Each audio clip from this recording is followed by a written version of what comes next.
Muling isinilang ako. Noong araw na itinutok sa akin ng ama ni Suking ang tseke na nagkakahalaga ng 10 milyong yuan. Sa aking nakaraang buhay, pinunit ko ang Zeikeng iyon, at ang tanging natanggap ko bilang kapalit ay isang malamig at mapangotsyang ngiti sa kanyang mga labi at ang nagyayelong titig ni Sujangyo. Sa sumunod na 10 taon, nabuhay akong parang alikabok, hinahabol ang kanyang anino, hanggang sa wakas, habang sinusubukang iligtas siya sa isang piging ng negosyo, sinaksak ako hanggang sa mamatay ng isang kaaway sa isang madilim na eskinita. Kahit na namatay siya, ang huling bagay na nakita ko ay ang kanyang walang emosyong mukha, na para bang ako ay isang hindi kilalang tao at walang kabuluhang tao. Oo, pero sa pagkakataong ito, hindi ko ibebenta ang buong respeto ko sa sarili at magiging kabit ng iba. Kaya, nang may kalmadong mukha, inabot ko ang kamay ko at kinuha ang tseke. Tumangala ako kay Sujangwo. Isang maliwanag, halos nagpapasalamat ng ngiti ang sumili sa aking mukha. Salamat, Tiyo. Hindi malakas ang boses, ngunit umalangaw ito sa marangyang VIP room na parang may pumutol sa langit. Lahat ng mga salitang inihanda ni Sujangwo sa kanyang isipan ay nabara sa kanyang lalamunan. Ang kanyang buong marangal at istrikto na mukha ay biglang napalitan ng gulat. Malamang inakala niyang tatanggi ako sa daan-daang paraan. Pero hindi niya kailanman naisip. Hindi ko inakalang ngingiti ako at magpapasalamat. Nakatayo sa tabi niya, si Shio, na dati ay may mapang-uyam na ngiti sa kanyang mukha, ay natigilan din, na parang may pumihil sa kanya. At si Su Chining, ang diyosa ng yelo na hindi nagpapakita ng kanyang emosyon, ay unang pumutok sa kanyang malabato na ekspresyon. Lumiit ang kanyang mga mata, bamuka ang kanyang mga labi, ngunit walang lumabas na tunog. Mapagmahal kong tiniklap ang tseke, inilagay ito sa bulsa ng aking kupas na maong. Pagkatapos, tumayo ako, bahagyang yumuko kay Sujinggo at sinabing, Tiyo, mula ngayon, hindi ko naguguluhin si Miso. Pagkatapos ay tumingin ako kay Suking. Nag-ambala kita sa nakalipas na 3 taon. Pasensya na, naway maging maliwanag at maayos ang iyong buhay. Ito ang aking dalangin. Bahagyang nanginag ang katawan ni Suking nang may pagkabigla. Sa unang pagkakataon, tunay niya akong tiningnan. Ang kanyang mga mata ay hindi na malamig, kundi isang malalim at hindi matitinag na kawalan ng paniniwala. Tumalikod ako at nagsimulang umalis. Noon din, isang boses ang nagmula sa likuran, Shenan, akala ko magkakaroon ka ng lakas ng loob. Ngunit lumabas na isa ka lamang mahinang tao na sumusuko sa paningin ng pera. Ibinenta mo ang 10 taon ng damdamin sa halagang 10 milyong yuan. Kawawa. Sandali akong huminto sa paghakbang. Ganito rin ang linya sa aking nakaraang buhay. Nang marinig ko iyon, sinugod ko siya na parang baliw, at halos mamatay na ako sa gulat ng mga bodyguard niya. Pero sa pagkakataong ito, dahan-dahan na lang akong lumingon. Walang galit sa mga mata ko. Bahagya lang ang awa. Pangalawa, Young Master, nagbibiro ka. Una, 13 taon na ang nakalipas, hindi 10. Pangalawa, hindi ito damdamin. Ito ay ang aking obsesyon na may kinikilingan lang. Pangatlo, hindi ito pagbenta ng pera. Binigyan ako ng iyong ama ng makatarungang kabayaran para sa aking 3 taon ng pagsusumikap. Total, ang pagiging isang asong dinidilaan ay nangangailangan ng oras at pagsisikap, di ba? 10 milyon ang tamang halaga. Binuksan ko ang mabigat na pintong kahoy ng VIP room at lumabas ng hindi lumilingon. Nasa likuran ko lang. May 1.5 minutong katahimikan na natitira. Nang tumama ang sikat ng araw sa aking mga mata pagkatapos kong umalis sa hotel, medyo nakaramdam ako ng kirot. Kinuha ko ang tseke. Tiningnan ko ang mga numero. Sobrang totoo ang mga ito kaya gusto kong umiyak. Sa impyerno na may pagmamahal. Sa impyerno na may respeto sa sarili. Minsan na akong nabuhay sa dilim. Sa pagkakataong ito, wala na akong mahal. Ngayon, pera na lang. Hindi ako agad pumunta sa bangko. Ang matandang Sujanggo na iyon. Natatakot akong baka kunin niya ang tseke o lokohin ako gamit ang pekeng tseke. Alam ko ang mga panlilinlang niya. Sumakay ako ng taxi papunta sa inuupahang kwarto ko sa slum. Wala pang 10 metro kwadrado, puno ng amoy, kahalumigmigan, at amoy ng pansit. Ito ang lugar. Dito ako nanirahan ng 3 taon sa aking nakaraang buhay. Malapit lang ang paaralan ni Suking. Binuksan ko ang aking luma at 5 taong gulang na laptop. Bumukas ang screen, na parang nahuhuli. Sumandal ako sa aking upuan at nagsimulang mag-isip. Ano ang pinakamalaking puwersa pagkatapos ng muling pagsilang? Impormasyon. Ang ekonomiya ng susunod na 10 taon. Aling mga stock ang tataas? Aling mga industriya ang tataas? Alam ko ang lahat. Binuksan ko ang software sa stock market at naglagay ng isang code. Matibay na teknolohiya. Naaalala ko ng eksakto kung ano ito. Bukas, ang maliit at hindi gaanong kilalang kumpanyang ito ay mag-aanunsyo ng isang cheap patent, at ang stock nito ay tataas ng mabilis mula 5 yuan hanggang 200 yuan.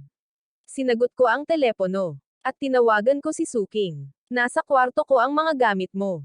Naimpake ko na lahat at naiwan ko na sa may pinto. Magpadala ka ng tao para kunin yan, at papalitan ko na ang numero ko. Hindi na kita kailangang kontaken pa. Binaba ko ang telepono, sinira ang SIM card, at itinapon ito sa basurahan. Tahimik ang mundo sa unang pagkakataon. Kinabukasan, pumunta ako sa bangko, at nakakagulat, madaling nakash ang tseke. Isang mahabang linya ng mga bagong numero ang lumitaw sa account ko. Doon ko talaga napagtanto na nagsimula na ang aking bagong buhay. Walang pag-aalinlangan, nag-sign up ako para sa buong Siam. Naglipat ako ng 9 milyong yuan sa aking stock account at nag-online gamit ang Tanfy technology. Pagkalabas ko pa lang sa stock exchange, parang nawala ang bigat sa puso ko. Ngayon, ang kailangan ko na lang gawin ay maghintay. Hindi na ako bumalik sa marumi, mamasa-masa, at inuupahang kwarto. Dumiretso ako sa pinakamahal na hotel sa bayan. Nag-book ako ng isang high-end suite. Humiga ako sa bathtub, uminom ng malamig na champagne, at tumingin sa malaking bintana sa kumikinang na gabi ng lungsod. Medyo kakaiba ang pakiramdam. Noong nakaraan, nakatayo ako sa labas ng mga ganitong hotel at tumangala, iniisip na baka may penthouse party din sa loob. Nawala ako sa isiping iyon nang mag-vibrate ang aking telepono. Nangyari na. Mensahe mula sa isang hindi kilalang numero. Nakakainis kami. Tingnan mo, nasaan ka? Itinapon mo ba lahat ng mga bagay na ibinigay ko sa iyo? Mukhang nagsikap siyang hanapin ang bagong numero ko. Ang mga bagay na ibinigay niya sa akin, isang panulat, isang kwaderno, mga bagay na hindi niya man lang ginamit, na parang ibinibigay niya ang mga ito bilang limos, at ako, ang hanggal, ay itinuring ang mga ito na parang kayamanan. Hindi ako nag-reply. Binlock ko lang siya. Pagkatapos ay tinawagan ko ang room service ng hotel. Kumusta? Ayusin mo ang pagtanggap ng mga profesional na mensahe. Bibigyan ko ng magandang serbisyo ang aking sarili sa buhay na ito. Sa susunod na linggo, nabuhay ako sa isang buhay na hindi ko pinangarap. Ako nga, sa umaga, gigising akong mag-isa. Premium na almusal sa rooftop restaurant ng hotel. Gym o pool sa hapon. Sa gabi tunog ng pag-aalangan, high-end nightlife ng Yangon. Itinapon ko ang aking mga murang damit at tsinelas. Bumili ako ng isang perpektong sukat na suit. Nasaan ang katotohanan? Ang damit ang bumubuo sa lalaki. Kapag papasok ako sa anumang high-end na lugar, suot ang tailored suit at isang posas sa aking palso, ningiti at yumuyuko lang ang mga tao. Walang titig, walang paghamak. Ang pera talaga ang pinakamalakas na panangga ng isang lalaki. Wala akong oras para sulyapan ang 10 foot na stock ng teknolohiya. Nang gabing iyon, bumili ako ng 2 mainit. Inimbitahan ang mga modelo. Ito ay ang Yunding Tiaingong, o ang nangungunang pribadong club ng Yangon. Napakalakas ng musika na hindi mo maririnig ang iyong hininga. Ang mga ilaw, ang mga tao, ang amoy ng mamahaling pabango at pera ay nakabitin sa hangin. Sa aking nakaraang buhay, hindi ako magiging karapat-dapat na pumasok dito. Ngayon ay nakaupo ako sa VIP table, kung saan lahat ng mata ay nakatuon sa akin. Iyong Master Chin, uminom ka pa. Lumapit sa akin ang modelo at sinabing, napangiti ako ng bahagya at akmang hahawakan ang kanyang pisngi nang mapunta ang aking tingin sa sulok. Anong ginagawa ni Suking dito? Kasama niya si Shu Hui at ilang iba pang mayayamang lalaki. Mga lalaking nasa ikalawang henerasyon. Pinalalaki ni Xiaoyi ang ilang kalokohan, at si Su Qining, gaya ng dati, ay namumukod tangi sa karamihan, malamig at tahimik. Tumingin din siya sa akin. Isang matinding kislap ng pagkabigla, pagdududa, at pagkatapos ay pandidiri. Oo, pandidiri. Sa kanyang mga mata, ako ang parehong taong kumuha ng pera ng kanyang ama at nagsimulang mamuhay ng marangya. Sa kanyang mga mata, ako ay basura. Sinundan ni Xiaoyi ang kanyang tingin, isang masamang ngiti ang kumalat sa kanyang mukha. Sumilip siya sa karamihan at lumapit sa aking mesa. Nako, hindi iyon si Chenan. Ang sikat at mahusay na romantikong Chenan. Ang kanyang boses ay napakalakas na naririnig ng buong club. Anong problema? Sayawin ang 10 milyon ni Tio Sol dito mismo. Dumating ka na. Pakiramdam ko ay nasa tugatog na ako. Nagsisimulang tumawa ng malakas ang mga lalaki sa likuran niya. Nagsimulang magsabi sa akin ng kung ano-ano ang nagtitinda ng asong dinidilaan. Hindi komportableng tumayo ang dalawang modelo.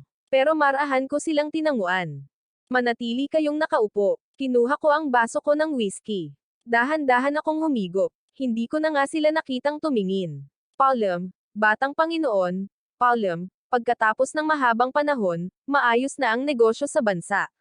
Nabalitaan kung may mga problemang kinakaharap ang mga proyekto ng She Group sa ibang bansa. Naiirita siya. Anong kalokohan ang pinagsasabi mo? Humigop ako ng mahina. Patakaran sa proyekto sa daungan ng Timog Silangang Asya. Ibinasura dahil sa pagbabago, at kinuha ng ahensya ng chip sa Europa, ang Shanghai Capital. Isang pagkalugi na hindi bababa sa 500 milyon. Tama ba? Ito ay pawang mga balita sa hinaharap na nabasa ko sa aking nakaraang buhay. At nang marinig iyon, namutla ng husto ang mukha ni Xiaoyi. Ito ay isang sikreto ng Infotop. Walang nakakaalam maliban sa Board of Directors. Ipinaimbestigahan mo ako. Inilagay ko ang baso sa mesa at tiningnan siya sa mata. Batang Panginoon Xiao, masyadong mataas ang tingin mo sa iyong sarili. Hindi mo man lang siya karapat-dapat. Tumayo ako. Mukhang kalahating ulo ang kanyang itsura. Tumangala ako sa kanya. Una, asikasuhin mo ang pagkalugi ng iyong kumpanya. Huwag kayong tahol-tahol para mangagat ng kahit sino. Unti-unting nawala ang tawanan sa buong club. Nagbago ang atmosfera. Mula sa pagiging puti, naging pula at namutla ang mukha ni Xiaoyi. Walang lumabas na salita mula sa kanya. Hindi ko man lang siya tiningnan. Kinuha ko ang pera mula sa aking pitaka at inilagay ito sa mesa. Salamat mga binibini. Sumakay kayo ng taxi pa uwi. Pagkatapos ay inayos ko ang aking suit, itinuwid ang kwelyo, at, habang tinitingnan siya, ay umalis na. Huminto ako sandali bago nakarating kay Suking. Ang pananabik sa kanyang mga mata ay mas malalim pa kaysa doon. Marahil ay hindi niya maintindihan kung paano naging napakalamig, matalas, at hindi pamilyar ang kawawang batang iyon ilang araw pa lamang ang nakalipas. Ngumiti ako ng maliit at makahulugan. Kaklase Su, matuto kang kumilala ng mga tao, sabi ko, at umalis na ako. Naiwan ko lang ang mga gulat na mukha at ang lamig sa aking mga hakbang. Ang problema ay hindi na kita maaabot. Ang problema ay hindi na ako nag-abalang tumangala pa. Pagkaalis ko sa club, hindi na ako bumalik sa hotel. Dumiretso ako sa airport. Pyeongchang, ang lungsod na pinagmumulan ng lahat ng aking sakit noon.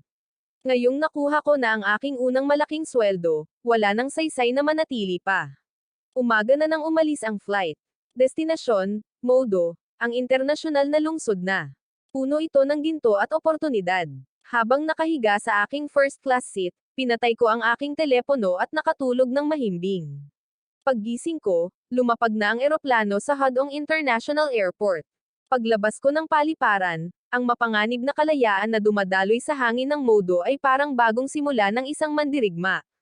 Hindi ako nagmadaling bumili ng bahay. Nagbook lang ako ng long-term suite sa pinakamarangyang service apartment sa pampang ng Hangpo River, ang Thompson Rivera. Ang kalangitan sa gabi ng Bond ay sumikat mula sa 360 degree na bintana na salamin, at napagtanto ko, ito na ang aking tunay na entablado. Pagbukas pa lang ng merkado kinabukasan. Tumawag ang broker ko. Nanginginig ang boses niya. Mr. Chan, nasa taas siya. 10F ang teknolohiya ay umabot sa itaas na antas. Walang kasabikan, sinabi ko, hold kami. Huwag ibaba ang 150. Pagkatapos ibaba ang telepono, naging abala ako sa pagpaplano ng susunod kong hakbang. Ang mga stock ay mabilis na pera lamang, hindi isang matatag na pundasyon. Gusto kong bumuo ng sarili kong imperyo. Isang kaharian ng negosyo na lalago lamang sa paglipas ng panahon. Batay sa mga alaala mula sa aking nakaraang buhay, alam kong 3 sektor ang magbabago sa mundo sa mga darating na taon: internet tech, pangangalagang pangkalusugan, mga bagong sasakyan na may enerhiya, at artificial intelligence. Gumugol ako ng isang buong linggo sa pag-upo at paggawa ng isang detalyadong plano. Gumawa ako ng business plan. Magtatayo sana ako ng sarili kong investment firm para mamuhunan sa mga startup na ito sa hinaharap. Pagkalipas lamang ng isang buwan, ang Top Technology, ayon sa aking kalkulasyon, ay tumaas mula 5 yuan patungong 150 yuan. Ang aking 9.9 milyong yuan ay agad na umabot sa 300 milyon. Naibenta ko ang lahat ng aking shares nang walang pag-aalinlangan. Nakuha ko ang aking kita, at ng araw ding iyon ay isinilang ang Wangcho Capital. Ang aming opisina ay itinayo sa pinakamataas na palapag ng Luji, ang Global Financial Center ng Modo. Kumuha ako ng mga nangungunang analyst at trader mula sa merkado, na nag-aalok sa kanila ng mga sweldo na mas mataas kaysa sa average ng industriya. Sinimulan ko itong gawin. Noong una, lahat ay tumingin sa akin ng may paghihinala. Ako ay isang 20 hanggang 22 taong gulang na binata at may-ari ng isang investment firm. Ngunit pagkatapos ay hinulaan ko ang pagbagsak ng stock market ng US ng 3 beses at pinangunahan ng isang pangkat upang magsagawa ng short sales. Kumita ako ng $50 milyon sa isang araw. Pagkatapos noon, nagbago ang kanilang mga saloobin. Hinala, respeto, at sa huli, pagsamba. Sa kanilang mga mata, hindi ako isang boss, kundi isang Diyos. Ang buhay ko ay nabalot ng mga pagpupulong, kasunduan, ulat, at mga pagpupulong kasama ang mga mahahalagang tao. Unti-unti, sinimulan kong kalimutan sina Yunan Chang, Su Chining, at ang buong madilim na nakaraan. Ngunit isang araw, ang aking sekretarya. Dinala ko ang sobra. Ginoo, may International Business Summit sa susunod na linggo sa Sheng Exhibition Center. Ito ay isang imbitasyon mula sa organizing committee. Sumulyap ako ng walang kahirap-hirap, at nanigas ang aking kamay nang makita ko ang isang pangalan sa listahan. Muling lumitaw ang So Group na parang isang nakakatakot na seyen. Tanggihan mo ito. Nag-atubili ang kalihim. Ginoo, isa itong malaking summit. Kalahati ng nangungunang 500 kumpanya sa buong mundo ay darating. At partikular na hiniling ni G. Lee ng organizing committee ang iyong presensya. G. Lee, ang anak ng pinakakilalang negosyante sa Hong Kong. Ang pangunahing tagapag-organisa ng summit na ito. Sa aking nakaraang buhay, nakikita ko lang siya sa balita. Ngayon tinatawag nila ako. Mukhang lumampas na sa limitasyon nito ang reputasyon ng Wangcho Capital. Sige, tara na. Tingnan natin kung paano masisira ang mukha ng pamilyang Su. At oo, nakapaghanda na ako ng malaking regalo para sa kanila. Pagkalipas ng isang linggo, lumipad ako papunta sa lugar ng pagsusumit. Pagpasok ko pa lang sa bulwagan, may biglang humawak sa kwelyo ko ng malakas. Kshohaw. Namumula ang mga mata niya. Parang natalo na ang lahat sa sugal sa mukha niya. Shannon, anong ginawa mo? Paano natigil ang proyekto ng sipat ng She Group ko? Ikaw ang may gawa, di ba? Sabihin mo sa akin. Nanginginig ang kamay niya. Halos mabali na ang ulo niya. Kalahating buwan na ang nakalipas, ang batang ito rin ang may pakana. Dati akong lumilipad habang nililipad ito sa ere. Ngayon, may nanginginig na biro sa harap ko. Kalmado ako. Sobrang kalmado na kahit ako ay nakaramdam ng kakaiba. Batang Panginoon Show, napakamahal ng suit na ito. Baka hindi mo na ito mapalit ngayon. Hinawakan ko ang kamay niya at bahagyang inikat ito. Napasigaw siya sa sakit at natamba patalikod, binitawan ang kwelyo ko. Itinuwid ko ang aking suit. Ang pakiramdam ng kontrol na ito ay 100 beses na mas mahusay kaysa sa pagmamakaawa kong kahihiyan sa aking nakaraang buhay. Napabuntong hininga siya at sinabing, kabisera ng Wangzhou, saan nanggaling ang kabisera na ito? Paano mo nalaman ang mga sikreto ng pamilya ko? Bahagya akong ngumiti. Tiyo Su, para sa 10 milyon na iyon. Pasalamatan mo siya. Siya ang nagbigay daan para makabili ako ng 10 Fed Technologies. Siya ang personal na naglatag ng lupa sa puntod ng pamilyang Xiaohao mo. Namutla ang mukha ni Xiaohao Hui. Ang kahihiyan na dinanas ko ng kanyang ama. Ang parehong kahihiyan na humantong sa kanilang pagkawasak ngayon. Noon din, isang batang babae ang lumabas mula sa karamihan. Isang puting damit, malamig na mga mata, at isang titig na puno ng pagkagulat, si Suking, ang kanyang mga mata ay puno ng kalungkutan. Shannon, kailangan mo bang maging ganito kawalang awa? Tiningnan ko siya. Sa mukha na sinamba ko na parang Diyos sa loob ng 10 taon. Ngunit ngayon, wala kahit isang bakas ng pagkabalisa sa aking puso. Miso. Ang negosyo ay digmaan. Noong inaapi ako ni Shu Wei, hindi ka nakaramdam ng padalos-dalos. Bahagyang gumalaw ang mga labi ni Su Qing, ngunit walang salitang lumabas sa kanyang bibig. Hindi ko man lang siya tiningnan at, sa ilalim ng tingin ng lahat, dumiretso ako sa panloob na lugar ng IP ng banquet hall. Tumigil ka sa pagtahol na parang asong baliw. Hindi ka nakalaban sa antas ko. Humarap ako kay Mr. Lee, ang anak ng pinakamayamang tao sa Hong Kong. Dahan-dahan kaming nag-usap. Sa kabilang panig, si Shu Wei ay bumagsak sa lupa, ang mga bulong na nakapalibot sa kanya ay nilalamon siya na parang mga alon ng karagatan. Sa salamin lamang sa lawns, may narinig akong tunog ng nagbabangga ang mga ice cube. Nakaupo si Mr. Lee sa tapat ko. Halatang puno ng paghanga ang kanyang mga mata. Maayos ang daloy ng usapan. Magkasamang bubuo ang Wong Chou Capital at ang Lee Group ng isang bagong proyekto sa enerhiya. Alam kong ang hakbang na ito ay magpapatatag sa akin.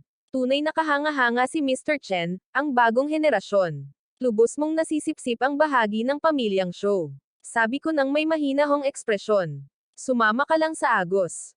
Mas lalo na akong pinupuri ni Mr. Lee. Pagkatapos magpaalam kay Mr. Lee, lalabas na sana ako ng sala nang muling bumukas ang pinto. Nasa loob si Su Qing. Nakatayo siya roon. Sa pagkakataong ito, walang bahid ng lamig o kilos sa kanyang mukha. May pagod at panghihinayang sa kanyang mga mata na hindi ko pa nakita noon. Shan, pwede ba tayong mag-usap? Hindi tungkol sa negosyo, mag-usap lang. Bumalik ako sa sofa at nagsalin ng tubig. Sa dati kong buhay, kung may sinabi siya sa ganoong boses, malamang madurog ang puso ko. Pero ngayon, parang sayang lang ang lahat ng oras. Miss, ito ang aking multinational conference call. Mayroon kang 3 minuto. Hindi mo ako tinawagan ng ganyan dati. Gusto ka lang subukan ng 10 milyong tatay na iyon. Hindi nila iniisip na mahalaga iyon. Hanggang doon lang ang mararating niya. Nang marinig ko ito, tumikim ako para pigilan ang sarili kong matawa. Binato mo ako ng 10 milyon at pinapalayas ako ng mga bodyguard ko at sinasabing pagsubok lang ito. Kung pumunta ka rito para sa kalokohang ito, pwede ka nang umalis, Misu. Salamat sa 10 milyon. Itinuro niya sa akin na mas mahalaga ang dignidad kaysa sa pagmamahal. Natigilan si Suking na parang bato. Kumislap ang mga luha sa kanyang mga mata. Tumayo ako at dumiretso sa kanya, hindi man lang lumingon. Miss Su, huwag mo nang pag-usapan ang mga walang kwentang bagay na yan. May negosyo lang tayo ngayon. Lumabas ako ng sala. Sunshine. Bumubuhos ito sa akin na parang may nagpataas ng liwanag sa mundo. Hindi ko alam kung bakit. Pero pagkatapos kong bitawan ang obsesyon, tila mas malinis ang hangin. Sa ikatlong araw, pagbalik ko sa Modo, nakatanggap ako ng tawag mula kay Sujung Woka. Wala na ang dating autoridad ng boses niya gaya ng dati. Puro pagkabalisa lang ang nararanasan ko. Nakaupo ako sa opisina ng Wonggo Capital sa pinakamataas na palapag, natatanaw ang Bund River sa ibaba. Pinindot ko ang speaker button. Shan, ano ang gusto mong gawin? Kinuha mo ang proyekto ng pamilya Shu. Ngayon ay binibili mo ang mga kalat-kalat na shares ng Su Group. Tiyo Su, itinuro mo sa akin na sa negosyo, puro interes lang. Sa Su Group. Para sa akin, parang kumikitang investment ang mga stock. Ano ang problema? May narinig akong tunog ng pagkabasag ng salamin sa kabilang linya ng telepono. Malinaw naman. Hindi lang galit si Chairman Su, nanginginig pa siya ng husto. Sa mga nakaraang buhay niya, mas malala pa sa insekto ang trato niya sa akin. Akala niya hindi ako makakalakad ng nakataas ang ulo, at ngayon, kahit ang buhay niya mismo ay nakasalalay sa mga desisyon ko. Naghihiganti ka. Sinisira mo ang pamilya So dahil kay Chinning. Masyado mong pinahahalagahan si Miss Su. Hindi.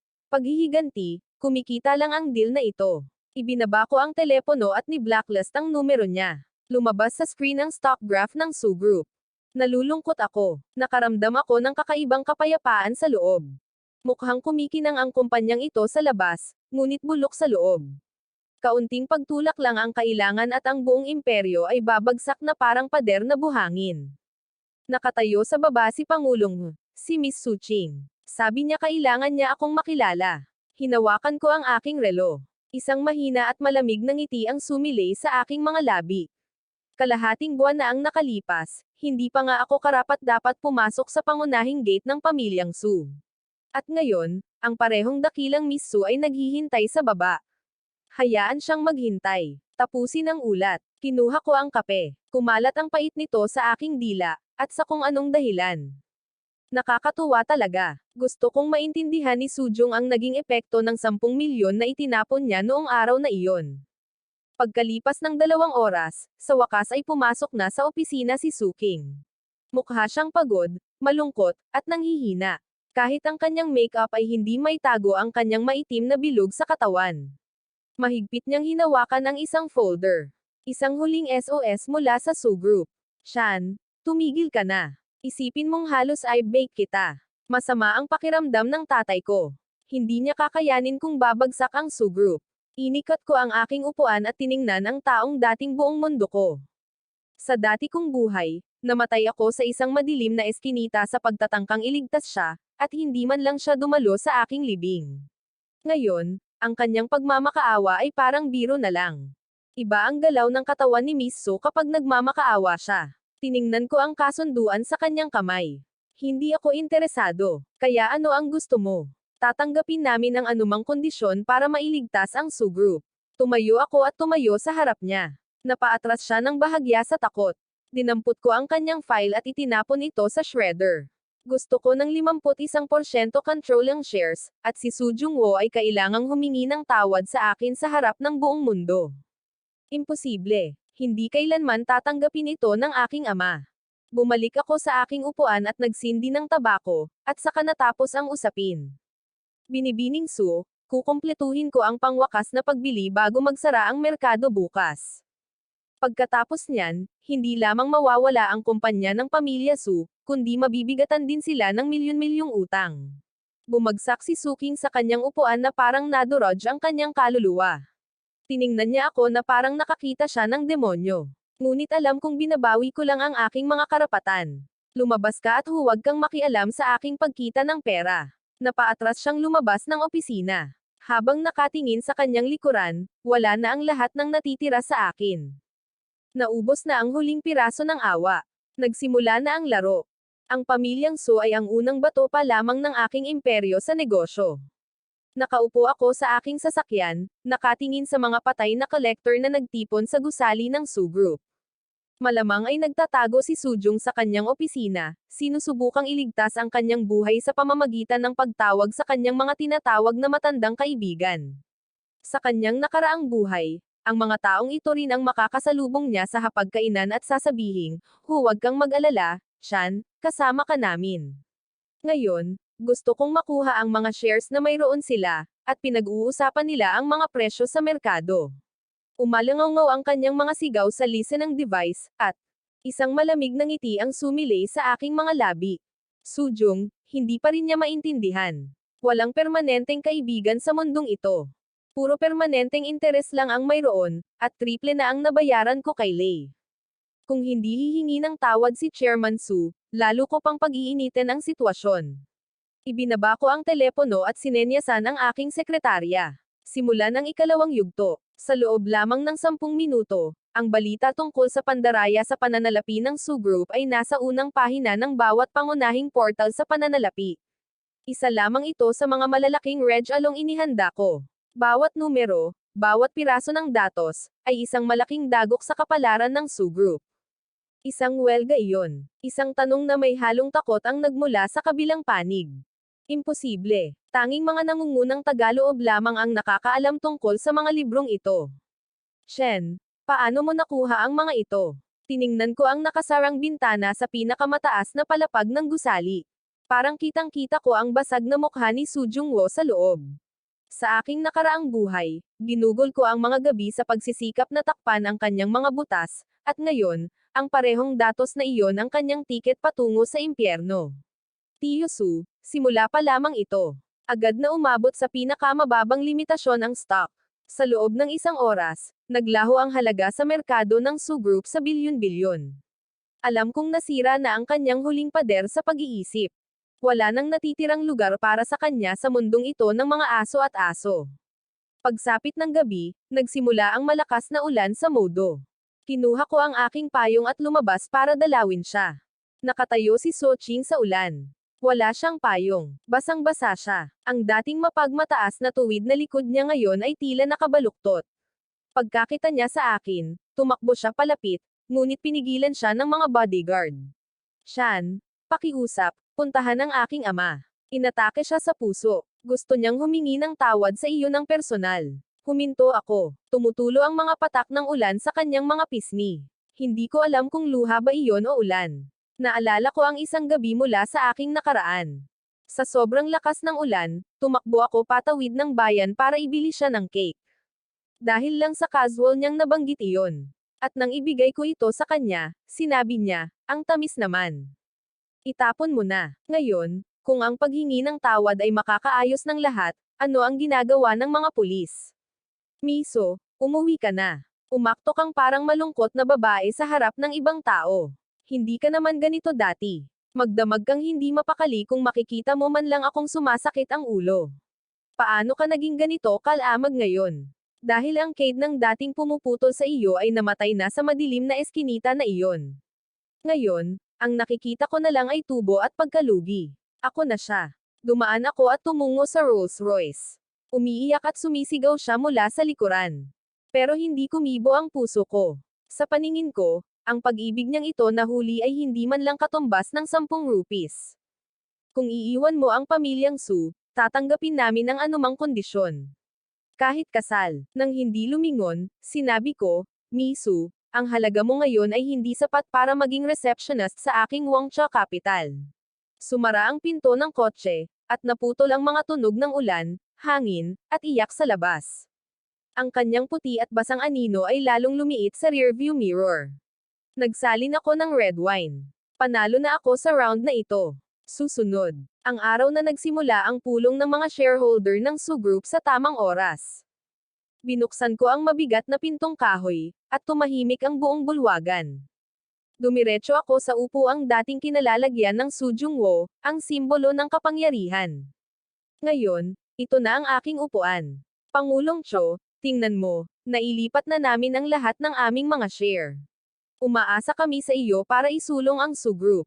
Ang matandang asong ito, na lumalaban para sa Su Jungwo hanggang kahapon, ay hindi nag-atubiling yumuko sa bagong may-ari. Binuksan ko ang dokumento at sinuri ang buong bulwagan.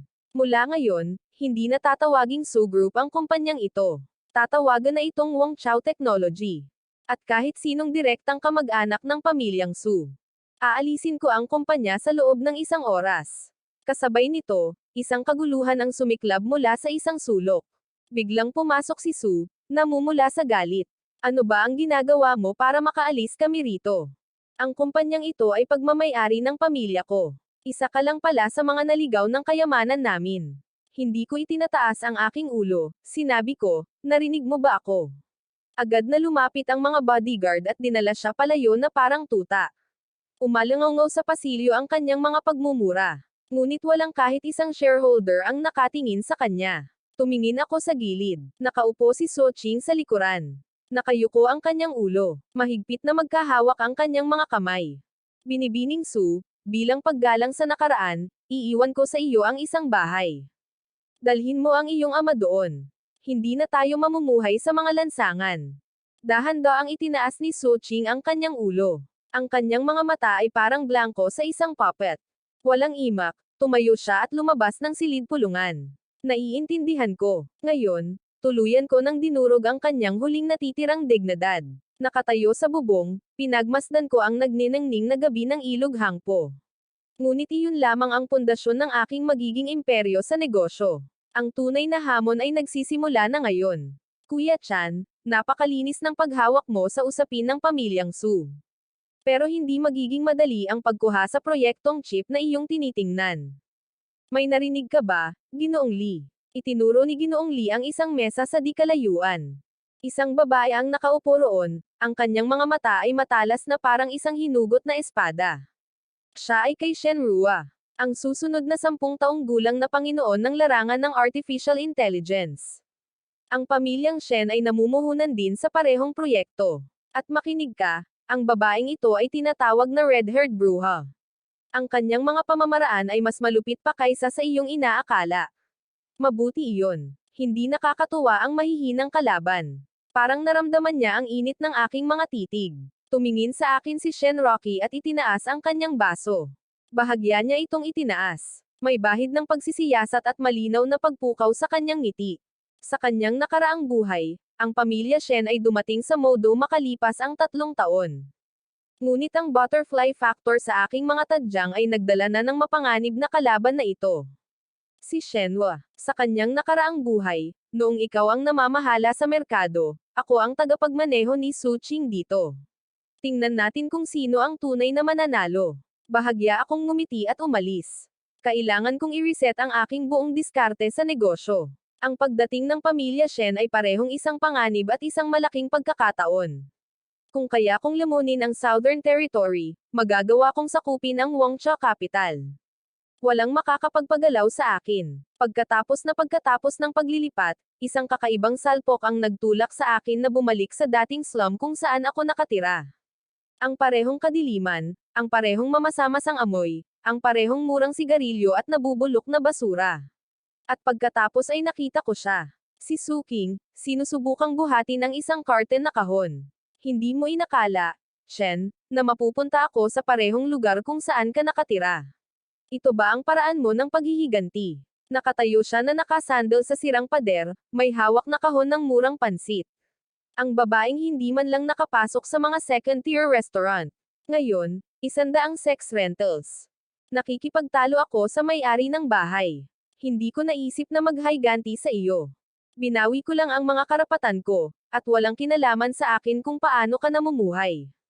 Shen, kung hindi ko binawi ang tseke noong araw na iyon, kung hindi ka muling isinilang, mamahalin mo ba ako habang buhay? Sandali akong tumigil. Pagkatapos ay humagalpak ako ng tawa. Ang tanong na ito ay bumabagabag sa akin noong nakaraang buhay ko. Ngunit ngayon, tila ito ay walang kabuluhan at walang kahulugan. Ang buhay ay hindi tumatakbo sa mga tanong na kungkong. Nami-miss kita. Ang pamumuhay sa nakaraan ay hindi nakakatulong. Kumuha ako ng isang malaking halaga ng pera mula sa aking bulsa at inilagay ko ito sa kanyang kahon. Hindi ito awa. Ito na ang ganap na pagtatapos. Ito na ang huling paraan. Huwag mo na akong makita pang muli. Lumingon ako at mabilis na naglakad patungo sa marangyang kotse na nakaparada sa sulok ng eskinita. Umalangaw ang kanyang mga iyak sa makipot na kalye. Ngunit hindi ako lumingon kahit isang beses. Pinaandar ko ang kotse at nagmaneho patungo sa maliwanag na mga ilaw ng lungsod. Mabibigat na ulap ng modo ang nakasabit sa labas ng malaking bintana na salamin. Nakaupo sa harap ko si Shenrocky. Sa pagkakataong ito, hindi na siya nakasuot ng kanyang karaniwang itim na suit, kundi nakasuot ng maitim na lilang cheongsam. Tila mas malambot ang kanyang mukha, ngunit ang apoy sa kanyang mga mata ay pareho pa rin. Nakatayo na. Singaw na pumapailan lang mula sa kumukulong tubig. Pangulong Shen, narinig kong niyuyurakan mo ang pamilya Su para sa proyektong chip na iyon. Pangulong Chen, napakabilis kumalat ng balita mo. Hindi ko ito matatawag na pagyurak. Isa lamang itong normal na pagpapalit ng negosyo. Inihagis ko ang tasa ng tsaa sa harap niya. Sa kanyang nakaraang buhay, ang impormasyon ni Shenro ay gumamit ng asymmetry upang maalis ang mga kalaban. Ngayon, nakaupo siya sa harap ng isang lalaking may 10th taon ng kaalaman sa hinaharap. Ang proyektong iyon ay pinalna ng pamilya Hoshan. Sabihin ang iyong presyo at umatras sa pagbid. Pangulong Shen, maaari ba? Alam mo, isa akong lalaking walang pera. Sandali siyang tumigil. Marahil ay hindi niya inaasahan na tatanggi ako ng ganito. Sa kanyang talaan, ako pa rin ang kawawang batang nagbenta ng kanyang dignidad para makakuha ng tseke na nagkakahalaga ng 10 milyong yuan. Ngunit ngayon ay mas matindi ang aking gutom. Mahaba pa ang laban sa negosyo ng kadena. Ang paggawa sa pamilyang Shen bilang kaaway ay magdudulot ng malaking pinsala sa Wangcha Capital. May masamang ugali si Pangulong Shen. Habang tumatagal, mas lalong nagiging bawal ang mga bagay, mas lalo ko itong gustong gawin. Tuluyan ng nagyelo ang kapaligiran. Hindi man lang ginalaw ni Shenrocky ang tsaa. Tumayo siya. Umalangaw sa silid ang tunog ng kanyang matataas na takong. Pagdating sa pinto, lumingon siya. Sana magtagal ang ganitong saloobin mo hanggang sa subasta sa susunod na linggo. Umalis na siya. Inilapag ko ang aking tsaa at tiningnan ang mga ulap sa labas ng bintana. Oo, problema ang pamilya Shen, ngunit ayon sa aking listahan, mabibigo si Shen Rocky sa isang overseas merger sa susunod na linggo, at ang kanyang kumpanya ay babagsak sa isang krisis sa capital chain. Iyon ang tunay kong tiwala. Kakaibang tahimik ang koridor ng ospital. Kumalat ang matapang na amoy ng disinfectant sa silid. Binuksan ko ang pinto at nakita ko si Sujung na nakahiga sa kama na may dalang oxygen tube. Kalahating buwan pa lang ang nakalipas, at ang lalaki ay naging sobrang payat na hindi na siya makilala. Hindi sana ako pupunta. Pumuti na ng husto ang buhok niya. Naupo si Suking sa tabi ng kama, nakayuko ang ulo, nagbabalat ng mansanas. Anong ginagawa mo rito? Nandito ka ba para pagtawanan kami? Hindi ako ganoon kalaya. Naparito ako para sabihin kay Chairman Su ang isang bagay. Dahan-daang iminulat ni Sahanggo ang kanyang mga mata. Nakatuon sa akin ang kanyang malabong tingin. Gumalaw ang kanyang mga labi. Napakababa ng kanyang boses. Lumapit ako sa kanyang tabihan at tiningnan siya. Ang parehong lalaki na minsang naghagis ng tseke sa aking mukha. Panalo ka na. Tapos na ang Su Group. Ano pa ang gusto mo? Gusto ko ang titulo ng ari-arian sa lumang pabrika ng pamilya Su sa Shenzhen. Bilang kapalit, ako ang sasagutin ko ang lahat ng gastusin mo sa pagpapagamot at bibigyan ko si Suking ng disenteng trabaho. Nahulog ang mansanas mula sa kamay ni Suking at gamulong sa aking paanan. Tiningnan niya ako, pahihiya, hinanakit, at higit sa lahat, kawalan ng magawa sa kanyang mga mata. Alam niyang wala ng karapatang tumanggi ang pamilya Su. Shannon, bibilhin mo ba ang aming huling natitirang karangalan? Ang respeto ay dapat makamit. Hindi ito maaaring hingin sa iba. Chairman, pirmahan mo ito. Nanginginig na pinirmahan ni Sujung ang dokumento. Kinuha ko ang papel at umalis ng walang pangalawang sulyap. Ang lumang pabrika, sa ilalim nito, ay naroon ang magiging subway. May linya. Malapit na itong gawing Central Business District ng gobyerno. Sa kanilang nakaraang buhay, ang pamilyang Su, na hindi napagtanto ang halaga nito, ay ibinenta ito sa pamilyang Shou. Sa pagkakataong ito, akin na ang buong piraso na ito. Mag-ulat ka sa HR department sa Kalwang Shou Capital at maging personal assistant ko. Ito na ang huling pagkakataon mo. Umalis ako. Hindi sumunod si Shuqing. Pero alam kong kailangan niya itong gawin. Wala siyang ibang pagpipilian. Kinabukasan, nakatayo si Suking sa harap ng aking mesa, nakasuot ng maitim na kulay abong business suit. Nakatayo siya roon, napakamahinahon, mahigpit na hawak ang isang file sa kanyang mga kamay. Hindi man lang ako tumangala. Assistant Su, gumawa ka ng 10 kopya ng dokumentong ito at makipagkita kay Shen Roxy ng 3:00 ng hapon. Mahinang tanong niya, napakalaki ng impluwensya ng pamilyang Shen sa Xinjiang. Gusto mo ba silang harapin ng direkta? Ibinaba ko ang panulat at tiningnan siya. May bahid pa rin ang kayabangan sa kanyang mga mata. Ngunit napigilan siya ng realidad. Kailangan mo lang isagawa, walang tanong. Napakatensyonado ng kapaligiran sa subasta sa hapon. Si Shen Roxy ay nakaupo kasama ang kanyang koponan sa kaliwa, ang kanyang mga mata ay nag-aalab sa pagnanais na manalo. Ako ay nasa kanan, at si So Ching lamang ang nasa likuran. Sa sandaling magsimula ang subasta, si Shen Roxy ay tuwang-tuwa. Napatay ko na. Pangulong Chen, susunod ka pa rin ba? Hindi ako. Pero Pangulong Chen, sagutin mo muna ang tawag ng iyong sekretarya. Kumunat ang noo ni Shen Rox. Pumasok ang kanyang sekretarya at bamulong ng isang bagay sa kanyang tainga. Namutla ang kanyang mukha, 10 minuto pa lang ang nakalipas, ang pagsasanib ng pamilya Shen sa Europa ay inilagay sa emergency hold dahil sa mga paglabag sa regulasyon. Naputol ang kanilang capital chain. Ikaw ang may gawa nito. Alam ko na ang resulta. Pangulong Shen, kung hindi makakabayad ang pamilya Shen, ako ang bahala sa proyektong ito. Itinaas ko ang pidol at inilagay ang kama ng medyo mas mababa kaysa kay Shen. Magulo ang bulwagan. Nakatitig sa akin si Shen Rox na parang susunugan niya ito. Si Su Ching sa likuran niya ay isang ganap na stunt. Marahil sa unang pagkakataon, naintindihan niya kung gaano kalupit ang mga labanan sa negosyo. Pagkatapos ni Ocean, lumabas ako at nakatayo si Shen Rui sa tabi ng aking sasakyan. May hawak siyang medyo gusot na sigarilyo, ngunit hindi niya ito sinindihan. Shen, sino ka? Sino ako, na may napakaraming pananaw at pamamaraan sa aking 20s? Hindi mahalaga. Ang mahalaga ay kailangan pa rin ni Direktor Shen ng malaking halaga ng pera para mabayaran ang mga pinsala sa Europa. Nabigla siya. Ang kanyang pinakasikretong sikreto. Krisis, casual kong sabi. Lumapit ako sa kanya, kinuha ang sigarilyo niya, at itinapon ito sa basurahan. Malalim ang ugat ng pamilya Shen sa Xinjiang. Ayoko ng mapait na away sa inyo. Gusto kong kontrolin ang lahat ng AI laboratories sa Timog. Bilang kapalit, bibigyan kita ng 5 bilyong kapital. Sinasamantala mo ang aking kawalan ng kakayahan. Tama, pero alam na alam mo yan. Ako lang ang may lakas ng loob na mamuhunan sa iyo sa oras na ito. Nanatiling tahimik si Shen ng matagal. Isa siyang matalinong babae. Nakilala niya ang pagkakaiba ng pride at survival. Pagkatapos ay sinabi niya, sige. Pero may isang kondisyon ako. Gusto ko ng shares sa Dynasty Capital. Sige. Pero ang mga dibidendo lang ang kukunin mo, hindi ang paggawa ng desisyon. Binuksan ko ang pinto ng kotse. Pumasok si Su Qing, pero nanlalaki ang mga mata niya sa tuwa. Ang Shen Ruoxi na itinuturing niyang alamat ay nawasak sa harap ko sa loob ng 1 oras. Ang mga ilaw sa gabi sa Shanghai ay mukhang hindi kapani-paniwala.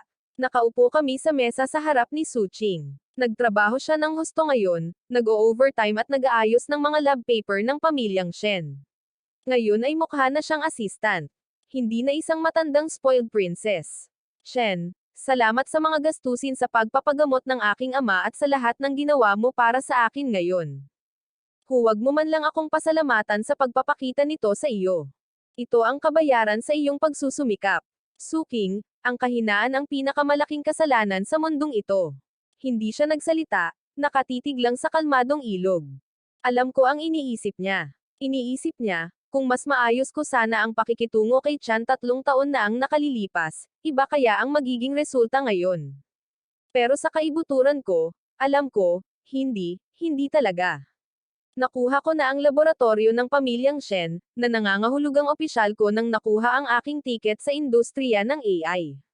Ipinadala ko ang pulang alak mula sa pamilyang Shou sa pamilyang Aunder, at pagkatapos ay pinaamo ko ang pamilyang Shen at ginawa silang aking katuwang. Ang kaguluhang ito sa huling kalahating buwan ay mas sumasabog kaysa sa buong huling 10 taon. Patuloy mo bang tatargetin ang pamilyang Su? Hindi na ang pamilyang Su ang aking target. Ang aking layunin ay ang malawak na dagat ng mga bituin. Kinuha ko ang baso ng alak at agad itong inubos. Tumingin sa akin si Su Qing. May emosyon sa kanyang mga mata na hindi ko pa nararanasan noon. Pero ngayon ay wala na akong pakialam. Tumayo ako at inayos ang aking suit. Kailangan kong harapin ang trading session bukas. Nandoon pa rin ang NIM ng aking dinastiya. Daan-daang mga server ang mahinang umugang sa AI lab. Ang lab na ito ay dating pagmamay-ari ng pamilyang Shen. Oo nga, ngayon, nagniningning ang pangalang Dynasty Capital. Habang pinapanood ang data na tumatakbo sa screen, malinaw kong nararamdaman ito. Ang mga linyang ito ng code ay ang susunod na 10 taon na ginto. Lumapit sa akin si Su Qing na may dalang makapal na file ng mga ulat. Mas mabilis ang kanyang takbo kaysa dati. Kaunting kalituhan lamang ang sumilay sa kanyang mga mata paminsan-minsan. Tinatawag ka ng isang chain chief scientist, si Dr. Lin. Labis siyang natutuwa na bigla mong binawasan ang budget para sa tradisyonal na pananaliksik. Papuntahin mo siya rito. Maya-maya, isang matandang lalaki na may puting buhok ang pumasok na galit at isinara ang pinto. Shen, naiintindihan mo pa nga ang ABC ng siyentipikong pananaliksik. Ibinubuhos mo ang lahat ng pondo sa mga neural network. Dead end na yan. Dr. Lin, sa mundo ko, walang dead end. Ang mayroon lamang ay ang pinakamabilis na landas. Sumulat ako ng ilang pangunahing formula sa whiteboard. Mga formula na hindi na ipapakilala sa loob ng 13 taon. Mga deep learning algorithm. Natigilan si Dr. Lin sa pamumula ng mukha. Nakatitig siya sa whiteboard. Bumilis ang kanyang paghinga. Paano ito posible? Saan mo nakuha ang lohikang ito? Negosyante ako, hindi siyentipiko. Gusto ko lang ng resulta. Gawin mo ang sinasabi ko. Gusto ko ng Yuan Xingqi sa loob ng 3 buwan. Doktor, tiningnan ako ni Lin na parang hindi ako tao. Isa akong halimaw. Sa wakas, Kinuha niya ang formula at umalis ng walang imak. Tumabi sa akin si Suking, may dalisay na kislap sa kanyang mga mata. Marahil ay inakala niyang alam ko ang lahat. Pero alam kong isa lamang itong benepisyo ng pananaw. Nang maging matatag ang aking trabaho sa AI, nag-focus ako sa mga bagong sasakyan ng enerhiya. Sa aking nakaraang buhay, ang industriyang ito ay lumikha ng mga alamat na nagkakahalaga ng trilyong dolyar. Ngayon, pumunta ako rito para sa isang bagay lamang, ang mahalagang lisensya sa pagmimina para sa Northwest Lithium Mines. Ang bulwagan ay puno ng malalaking lider ng negosyo. Dumating din si Shenrox ngayon, nakikipag-usap sa dayuhang negosyante gamit ang kanyang karaniwang mabilis na paglakad. Hindi mo pa nga lubusang natutugunan ang proyekto ng AI at pumasok ka na sa negosyo ng baterya. Malaking ambisyon. Oo, kung hindi mo susubukan, hindi mo malalaman si Director Sean. Siya nga pala, puno na ang butas mo sa Europa o lumalaki pa. Natigilan siya sandali. Pagkatapos, parang walang nangyari. Kinuha niya ang baso ng alak. Ngayon, siya na ang aking katuwang at ang aking pinakamapanganib na karibal. Isang maselang balanse ang umiiral sa pagitan namin. Kinuha ng tagapagsalita ang mikropono. Ang susunod na pangalan ay inanunsyo na. Ang kumpanyang nanalo ng mga karapatan sa pagmimina para sa Northwest Lithium Mines ay ang Dynasty Capital. Daan-daang mata ang nakatitig sa akin, na lumikha ng kakaibang sensasyon sa bulwagan. Bahagyang nanginag ang baso ng alak sa kamay ni Shenroshu. Nakatitig siya sa akin nang hindi makapaniwala. Akala niya ay na-corner niya ako gamit ang tatlong malalaking talk. Pero ano ang alam niya? Pumirma na ako ng Industrial Support Agreement sa lokal na pamahalaan. Kailan ka pumunta sa Northwest? Minuto-minuto ay sinusubaybayan ng mga tao ko ang schedule mo. Director Zin, walang magagawa ang pagsubaybay sa kotse ko. Kung gusto mo akong subaybayan mo ang puso ko. Naglakad ako papunta sa entablado, kasunod ko si Suking. Ngayon, nakasuot siya ng maayos na suit, hinaharangan ang mga reporter. Lahat ng mesa sa ibaba ng entablado ay puno ng mga sabwatan, at isa lang ang iniisip ko, na ilagay na ang pundasyon. Matapos masecure ang minahan ng lithium, bumalik ako sa Yunyang. Para sa isang huling personal na bagay. Naselyuhan na ang lumang bahay ng pamilyang Su. Hindi makaalis ng bansa si Su Jinggo dahil sa hinala ng mga krimen sa pananalapi. Napilitan siyang tumira sa annex ng kanyang lumang bahay. Bumukas ang pinto. Isang mabigat na amoy ang umaalingasaw sa kanya. Nakaupo si Su Jiang sa lounge chair, nakatitig sa kawalan. Nandito ka ba para tingnan kung patay na ako o hindi? Naparito ako para kunin ang mga bagay na minsan kong ibinigay kay Suking. Itinuro ko ang isang kinakalawang na kahon na bakal sa sulok. Nilalaman nito ang mga reg-along pinaghirapan kong bilhin para kay Suking sa aking nakaraang buhay sa loob ng 3 taon. Hindi sila gaanong kalakihan, ngunit patunay ito ng aking katangahan. Nakatayo si Suking sa pinto. Namumula ang kanyang mga mata. Shen, lagi kong itinatago ang mga bagay na iyan. Hindi ko itinapon ang mga iyan. Wala nang saysay na itago pa ang mga iyan ngayon. Sabi ko, nabayaran ko na ang lahat ng perang utang sa iyo ni Chairman Su sa bangko, sabi ni Su Jiang. Agad niya akong tiningnan. Sandali siyang nawalan ng pag-asa. Naintindihan niya, hindi ko ginawa ito dahil sa awa, kundi para putulin ang huling hibla ng kwentong ito. Mula ngayon, tapos na kayo ng So Group para sa akin. Si Suking ay magtatrabaho sa Modo, at ang buwan ng sweldo mo ay ihahatid sa iyo. Kinuha ko ang kahon na bakal at lumabas ng hindi lumilingon. Sinundan ako ni Suking hanggang sa pinto. May gusto sana siyang sabihin ngunit nanatili siyang tahimik sa huli. Itinapon ko ang kahon sa basurahan sa tabi ng kalsada at pinanood habang kinukuha ito ng truck ng basura. Sa sandaling iyon, pakiramdam ko ay tuluyang naputol ang isang lumang kadena sa loob ko. Alas 3 ng umaga, nakaupo pa rin ako sa opisina. Nasa harap ko ang lahat ng mga draft ng smear campaign na maingat kong itinago. Kahit na nakakulong si Xiao, hindi pa namatay ang natitirang kapangyarihan ng pamilya Xiao. Sila, kasama ang ilang taong naiinggit sa dinastiya, ay nanuhol ng freelance media para magkalat ng mga chismis na hindi malinaw ang pinagmumulan ng aking pondo. Nagpadala na ng mga sulat mula sa mga abogado ang legal department ni CEO Chan, ngunit patuloy pa rin ang pag-aalsa ng opinyon ng publiko. May mga taong nagsasabing sangkot ka sa ilegal na pangangalap ng pondo. Sinusubukan akong galawin gamit ang mga murang paraan tulad ng ilegal na pangangalap ng pondo. Nagsindi ako ng sigarilyo at tumingin sa bintana sa tahimik na kalye. Sa aking nakaraang buhay, nasira ang aking reputasyon dahil sa mga katulad na kasinungalingan. Nawalan pa nga ako ng trabaho. Ngunit ngayon, mayroon akong ganap na kapangyarihan. Ipadala ang lahat ng aming mga sertipiko sa buwis at mga ulat sa pag-audit sa mga awtoridad. At tawagan si Mr. Lee. Magsisimula tayo kaagad. Shen, dapat kang magpahinga. Hindi ka nakatulog ng 2 araw.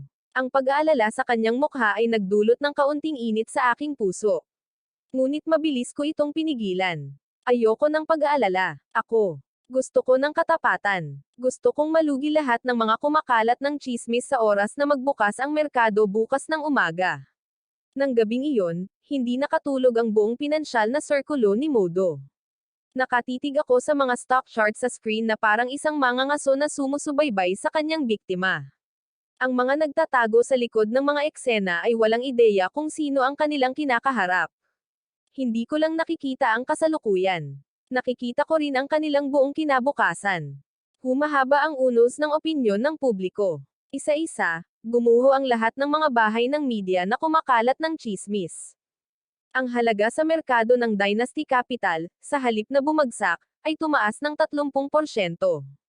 Nakatayo ako sa rooftop, kumikinang ang lahat ng Modo sa likuran ko, salamat sa pag-endorso ni Mr. Lee. Pumasok si Shen Rox na may tunog ng mga takong, dala ang isang bagong kasunduan sa kooperasyon. Shen, hindi ka mukhang 20. Minsan parang may matandang demonyong naninirahan sa loob mo. Direktor Shen, papuri ba ito o sarkastiko? Tumayo siya nang magkabalikat sa akin. Habang nakatingin sa ilog, sinabi niya, ang Southern Lab ng pamilya Shen ay ganap ng pinagsama sa Dynasty Technology. Ang aming first generation AI chip ay malapit ng maging malawakang produksyon. Nangangahulugan ito na hindi na ako isang espekulador. Isa na akong tunay na higanti sa industriya. May isang taong nagmamasid sa iyo sa Jingchang. Mapoprotektahan ka ng pamilya Shen ng pansamantala, ngunit hindi magpakailanman. Mag-isip ng paraan para makatakas. Makatakas. Bawat hakbang na gagawin ko ay para sa aking kaligtasan. Sa sandaling iyon, dumating si Suking at isinuot ang kanyang Amerikana sa aking mga balikat. Ngayon ay lubos na niyang niyakap ang papel. Kalmado, mahinahon, maganda. Naglaho na ang dating mayabang na prinsesa. Tiningnan ko ang kumikinang na lungsod sa malayo. Malinaw ang aking puso. Nagsimula na ang tunay na labanan ng talino. Jing, isang lungsod na sa aking nakaraang buhay, hindi ko man lang karapat-dapat na puntahan. Sa buhay na ito, gusto kong maalala ng buong lungsod na ito ang pangalan ko. Naglakad ako patungo sa opisina. Magkasamang naglalakad sina Shen Rox at Suking. Sa sandaling iyon, nakaramdam ako ng kakaibang kapangyarihan. Hindi na ako ang kawawang batang lalaki na binigyan ng tseke na 10 milyong yuan. Lumulutang ang mga ulap sa taas na 10,000 metro sa labas ng bintana ng eroplano.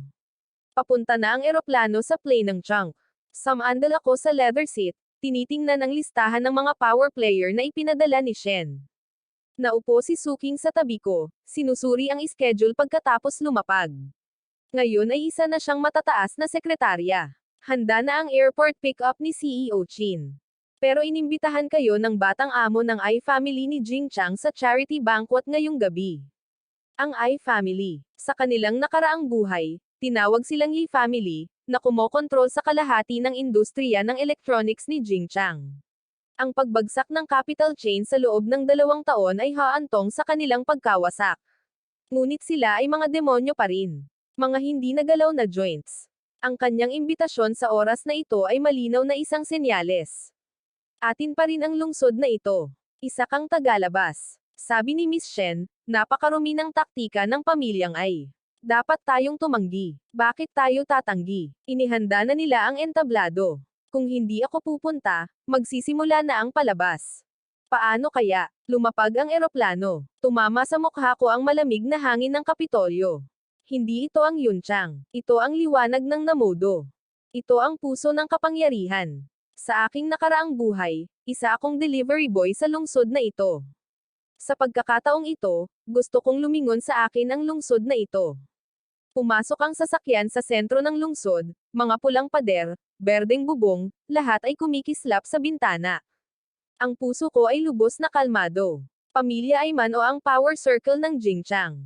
Sa harap ng aking 10 taong gulang na mga alaala, ito ay pawang mga labi ng isang nakalipas na panahon.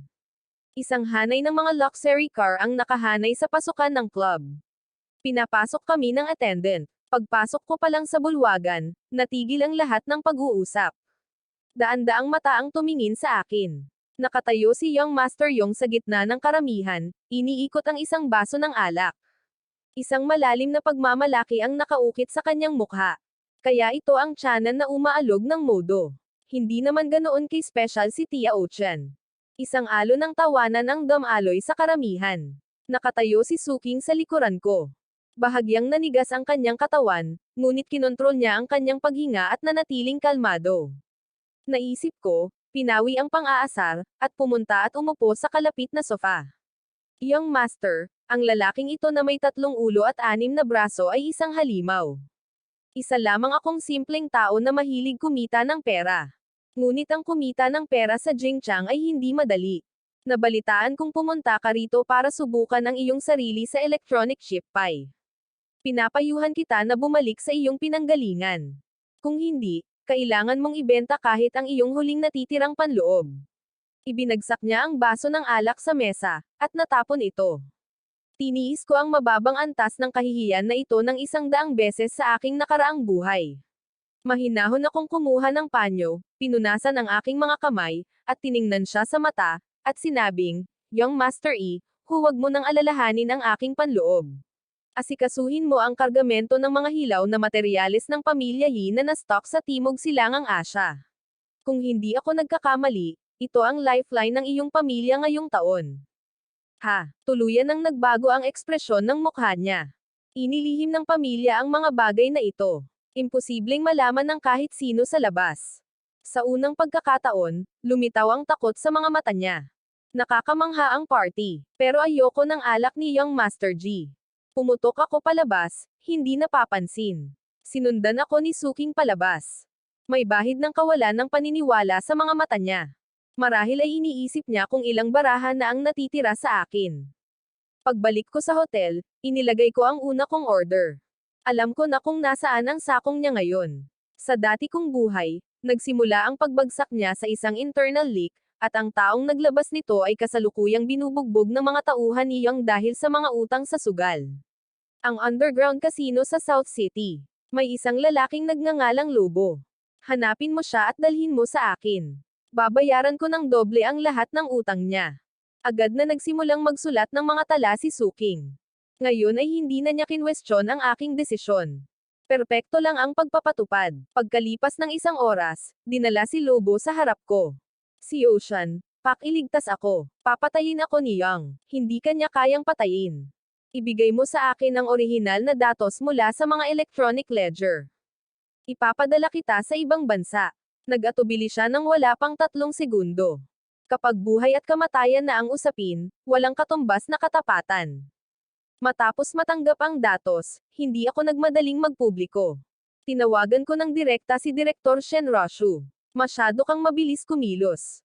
Kakagawa lang ng hakbang ng pamilya ay, at nahuli mo na ang kanilang kahinaan. Direktor Shen, ihanda mo na ang kapital.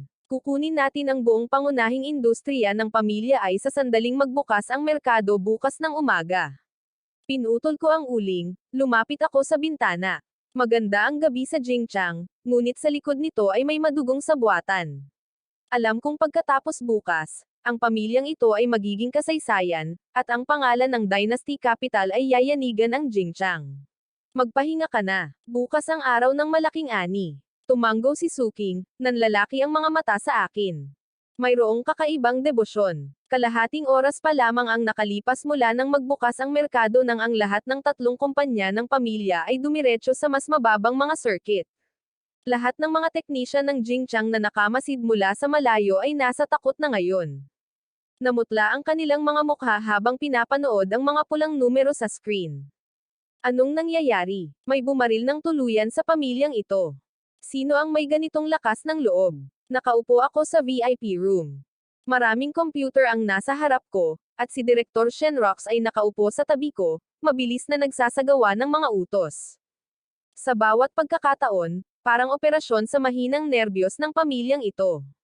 Hindi ka panipaniwala ang datos na ito. Naputol ang kanilang kadena ng kapital.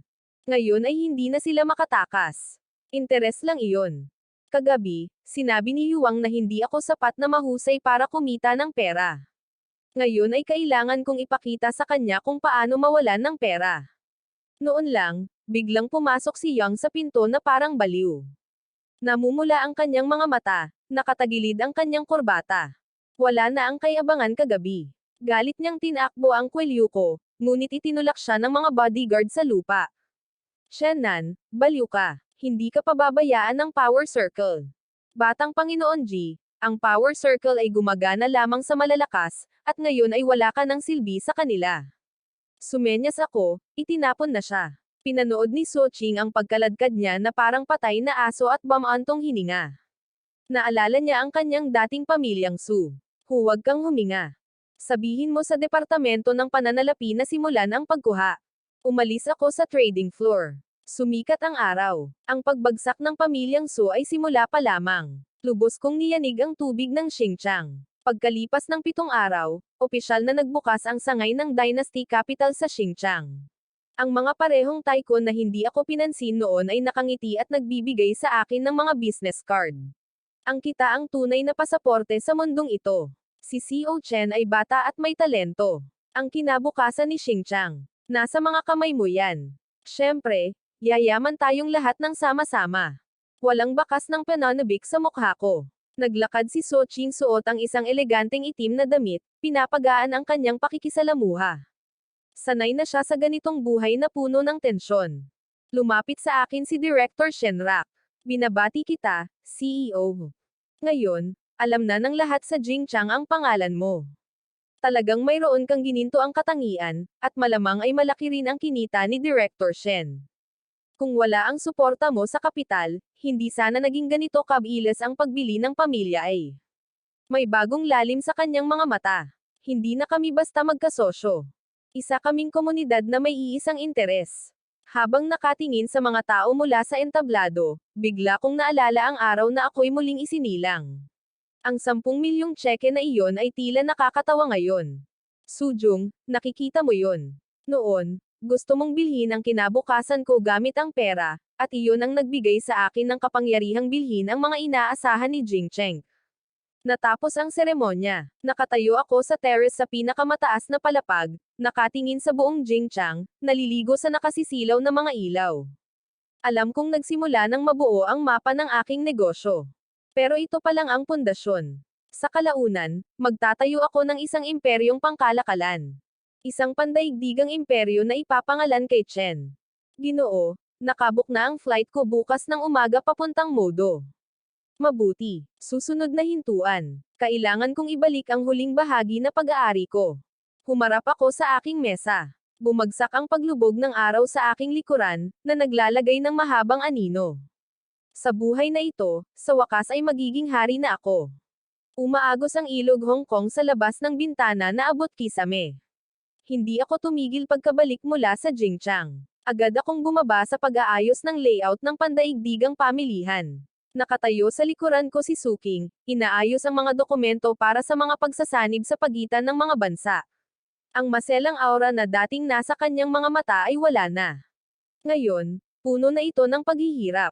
Ito ay kapanahunan. Si CEO Chen, ang mga higanteng tech sa North America, ay hindi na nakaupo lang ng walang ginagawa. Nagpadala na sila ng magkasanib na liham. Gusto nila ng kompletong pagbili ng ating mga core AI algorithm. Pagbili. Natatakot siguro silang baka iwan natin sila. Sagutin mo sila. Hindi nagbebenta ng teknolohiya ang Wangchor Technology. Nagbebenta lang kami ng mga produkto. Samandal ako sa upuang gawa sa tunay na katad at tinitigan ang mapa ng mundo sa dingding. Sa aking nakaraang buhay, ang mga higanteng tech na ito ang nagkulong sa amin sa isang pagharang sa teknolohiya sa loob ng 10 taon. Sa buhay na ito, ipapakita ko sa kanila kung paano nagbabago ang mga pangyayari.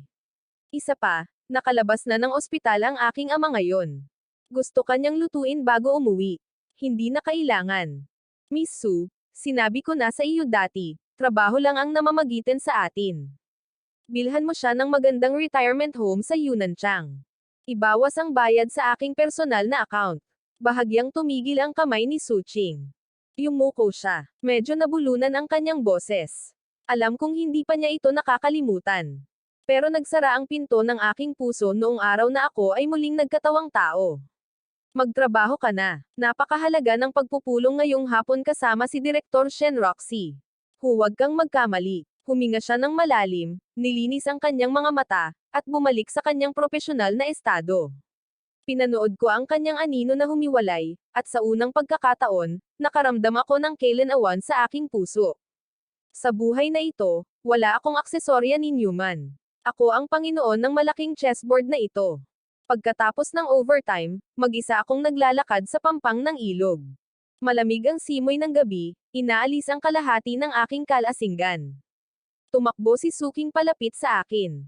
Iniabot sa akin ng isang Amerikana, ang kanyang mga mata ay may pinipigilang emosyon na tila sesabog. Shannon, kung hindi ko tinanggap ang tseke noon, kung ikaw pa rin ang dating mabuting anak, mamahalin mo pa rin ba ako ng ganito, kahit kaunti lang? Sandaling tumigil ako. Ang malambot na liwanag mula sa pampang ng ilog ay tumama sa kanyang mukha. Ilang libong beses ko nang naitanong ito sa aking sarili sa aking nakaraang buhay. Sa buhay na ito, siya na ang magtatanong nito. Suking, alam mo ba kung ano ang pinakamurang bagay sa mundong ito? Ang malalim na pagmamahal na dumarating ng huli na. Alam kong nagkamali ako. Talagang pinagsisisihan ko ito. Pinapanood ko ang pag-akyat mo sa tuktok sa nakalipas na 6 na buwan, at napagtanto kong nawala ko ang pinakamahalagang kayamanan sa mundo. Pinagsisisihan mo ito dahil ngayon ay nasa tuktok ako. Nakatayo ako. Kung nakita mo pa rin akong parang si Chan na may hawak na payong para sa iyo sa ulan, maiirita ka pa rin. Hindi ko kinuha ang coat ko. Hinayaan ko itong mahulog sa lupa. Habang nakatingin sa malalakas na alon ng ilog, nakaramdam ako ng kakaibang kalayaan sa puso ko. Miso, ang trabahong ibinibigay ko sa iyo ay pagkilala sa iyong pagsusumikap. Kung gusto mong pag-usapan ang personal na nararamdaman, magbitiw ka bukas. Natamba si Suking sa bangko, itinatago ang kanyang mukha at tahimik na umiiyak. Hindi ako lumingon. Naglakad ako patungo sa kotseng nakaparada sa gilid ng kalsada. Sa sandaling iyon, tuluyang namatay ang likang Dogchan ng dati kong buhay. Noong gabi bago ang global launch, biglang sumulpat si Director Shen Rox sa aking opisina kasama ang kanyang legal team. May hawak siyang kasunduan sa kanyang kamay. May kaseryosohan sa kanyang mga mata na hindi pa nangyari dati. Naintindihan ko. Sa wakas ay ipinakita na ng babaeng ito ang kanyang tunay na kulay. Gusto ng pamilyang Chan and Shen na mamuhunan ng mas maraming kapital. Gusto naming makuha ang 40% ng shares ng Wang Chao Technology. CEO Shen, sinusubukan mo bang magsagawa ng takeover? Lumapit sa akin si Shen Rox. Nakahawak ang dalawang kamay sa aking mesa. Nang ibabaw ang kanyang presensya sa buong silid. Sa likuran niya ay nakatayo ang buong puwersa ng impluensya ni Jing Cheng. Malinaw ito. Ayaw na ng pamilya Shen na maging kasosyo lamang. Gusto nilang kontrolin ang magiging imperyong AI na ito. Ito ang nais ng matandang Panginoon ng ating pamilya Shen. Kung hindi ka sasang-ayon, lahat ng laboratorio ng pamilya Shen at ang buong supply chain sa Timog ay isasara simula bukas ng umaga. Sean, sa tingin mo ba talaga ay wala akong backup na plano noong pinayagan kitang maging shareholder? Binuksan ko ang computer at naglagay ng nakatagong structural diagram sa screen. Ang mga mata ni Director Shen Rox ay naging berde mula puti. Sa unang pagkakataon ay napagtanto niya na ang mga susi sa lahat ng aking core algorithm ay nakakalat sa mga server sa Factory District, ang parehong lumang lugar na binili ko dati. Sean, kung gusto ng pamilya Shen na bawiin ang kanilang puhunan, magagawa nila. Ngunit kung wala ako, lahat ng iyong mga laboratorio ay magiging isang tambak na basura lamang. Tinitigan ako ni Shen Rox ng matagal at pagkatapos ay biglang humagalpak ng tawa. Isang bahagyang ngiti na parang nanghihina sa sarili. Pinaikit niya ang kanyang mga mata, hinawi ang kanyang buhok, at sinabing, nababaliw ka talaga. Ngayon ang tanging pagpipilian ko na lang ay maging masoner ang kapareha mo. Matalinong pagpili, ikinagagalak kung makatrabaho ka. Si Ocean. Pagkaalis niya, pinunasan ko agad ang malamig na pawis sa noo ko. Malaking sugal iyon, pero nanalo ako dahil alam ko hindi lang ang mga uso sa hinaharap kundi pati na rin ang kasakiman ng tao. Lahat ng ilaw sa entablado ay nakatutok sa gitna. Sa backstage, kinakabahang nakatayo si Suching, nakakuyom ang mga kamao. Inayos ko ang kurbata ko at umakyat sa entablado kasabay ng masigabong palakpakan. Ngayon ay tutukayan natin ang hinaharap. Pinindot ko ang control button, at ang first generation General Artificial Intelligence ng Wongcha Technologies ay inilunsad sa mundo. Natahimik ang buong bulwagan ng ilang segundo, kasunod ang mga tili na parang lindol. Naghiyawan ang mga tao. Diyos ko, ang teknolohiyang ito ay 20 taon nang nauna. May pasyon sa kanilang mga mata. Pero hindi natitinag ang puso ko. Sa dati kong buhay, noong namatay ako sa madilim na eskinita na iyon, walang nakakaalam kung sino ako. At ngayon, maririnig ng buong mundo ang boses ko. Tagumpay ni CEO Chen Wei. At simula pa lang ito. Assistant Su, sabihin mo sa legal department na gumawa ng isang pandaigdigang pamantayan sa industriya. Lumapit si Director Shen Roshu at niyakap ako ng buong tapang. Bamulong siya sa tainga niya. Ang pamilyang Shen ay ganap ng sumuko sa inyo. Ako. Bumukas ang pinto ng auditorium. Sa labas ay isang mabituing kalangitan at kumikislap na mga ilaw ng mga kamera. Sa sandaling iyon, tunay akong nakatayo sa tuktok ng mundo.